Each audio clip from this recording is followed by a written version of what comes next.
अध्याय 9 माता यशोदा द्वारा श्री कृष्ण का बांधा जाना। एक बार अपनी दासी को कोई दूसरा कार्य करते देखकर माता यशोदा स्वयं दही मथने लगी।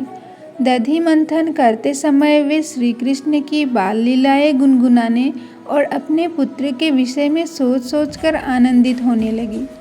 दही मथते समय उनकी साड़ी का सिरा दृढ़तापूर्वक लिपटा था और जब वे दोनों हाथों से परिश्रम पूर्वक दही मथ रही थी तो उत्कट पुत्र प्रेम के कारण उनके स्तनों से, जो दोनों हाथों से परिश्रम पूर्वक दही मथने के कारण हिल रहे थे, दूध चूने लगा।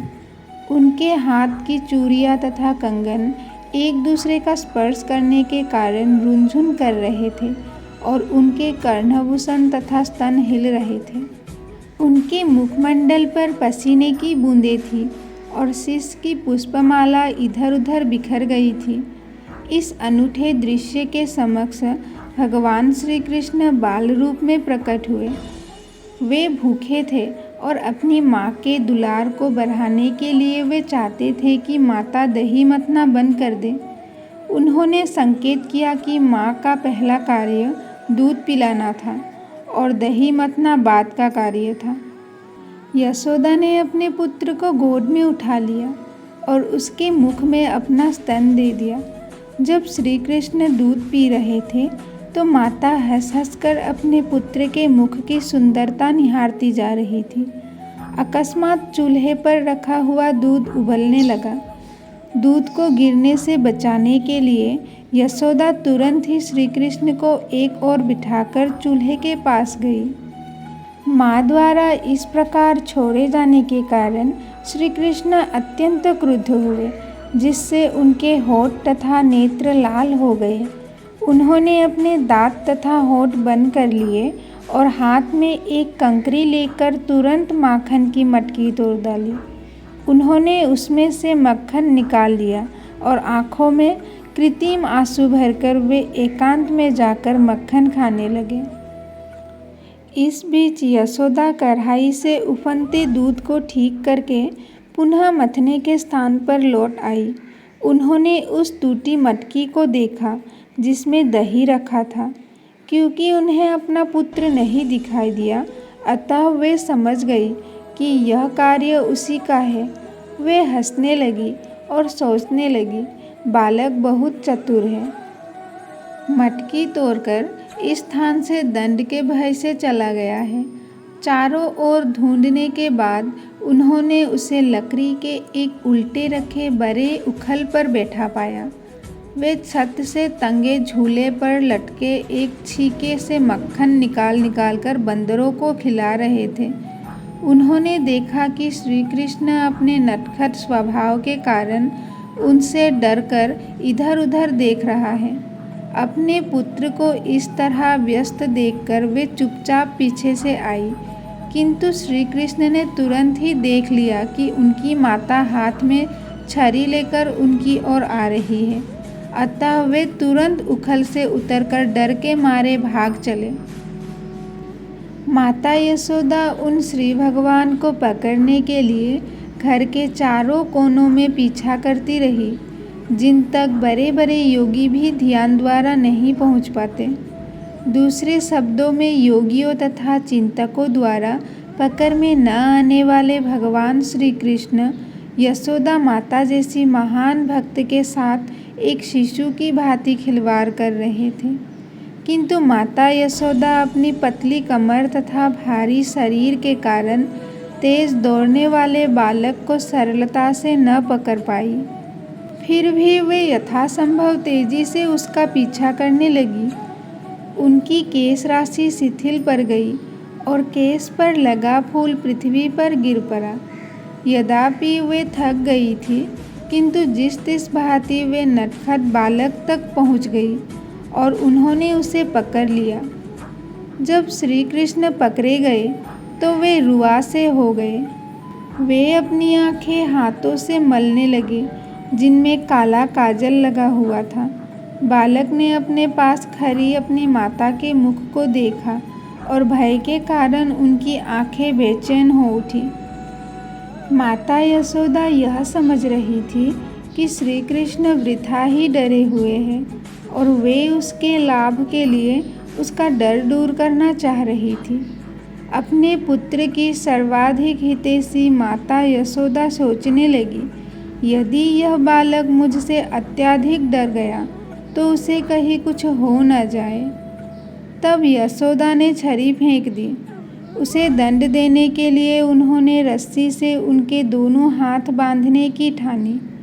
वे नहीं जान पाई कि श्री भगवान को बांध पाना उसके लिए असंभव था।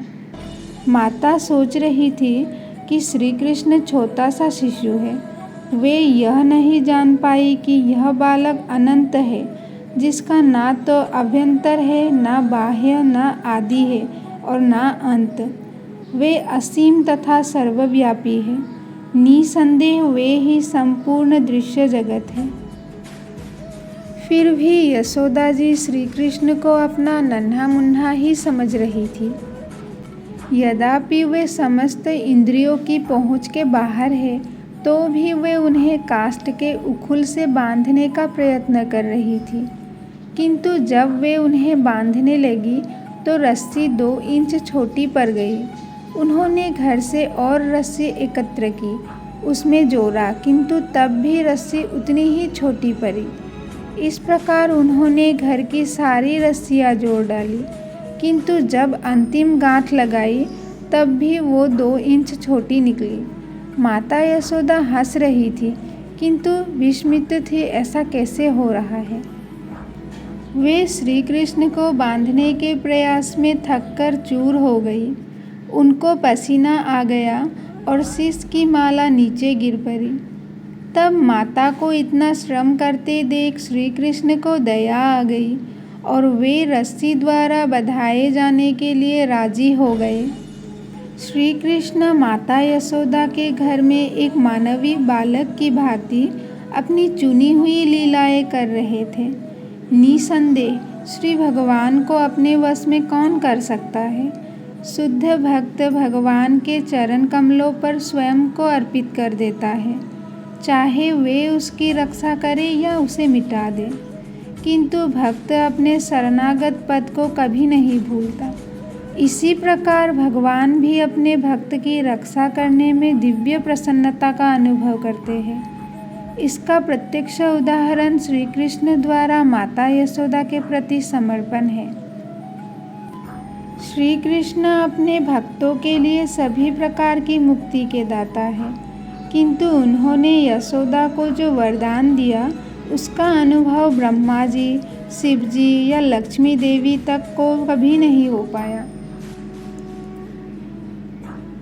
श्री भगवान जो नंद महाराज तथा यशोदा के पुत्र रूप में विख्यात है, योगियों तथा चिंतकों तक के लिए भी कभी पूर्ण रूपेण ज्ञेय नहीं है, किंतु भक्तों के लिए सहज सुलभ है।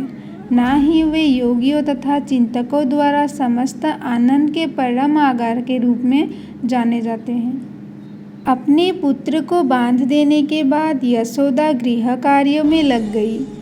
उस समय उलूख में बंधे हुए श्री कृष्ण ने अपने समक्ष वृक्षों की एक जोड़ी देखी, जिन्हें अर्जुन वृक्ष कहा जाता था। अतः परम आनंद कंद भगवान श्री कृष्ण ने अपने मन में विचार किया, पहले मेरी माता ने मुझे पीने को पर्याप्त दूध नहीं दिया था, जिससे मैंने दही की मटकी तोड़ दी थी और सारा मक्खन बंदरों को बांट दिया था। अब उन्होंने मुझे काष्ठ के उलूख से बांध दिया है, अतः मुझे पहले से अधिक शैतानी का कार्य अर्थात उपद्रव करना चाहिए। अतः उन्होंने अत्यंत ऊंचे अर्जुन वृक्षों की जोड़ी को धाराशायी करने का विचार किया। अर्जुन वृक्षों की इस जोड़ी के पीछे एक इतिहास है। अपने पूर्व जन्म में ये वृक्ष कुबेर के पुत्र रूप में मानव शरीर धारण करके उत्पन्न हुए थे और इनके नाम नल, कुंवर तथा मणिग्रीव थे। सौभाग्यवश इन पर भगवान की दृष्टि पड़ी। अपने पूर्व जन्म में इन्हें नारद ऋषि ने शाप दिया था, क्योंकि ये मद में चूर होकर अपना कर्तव्य भूल गए थे।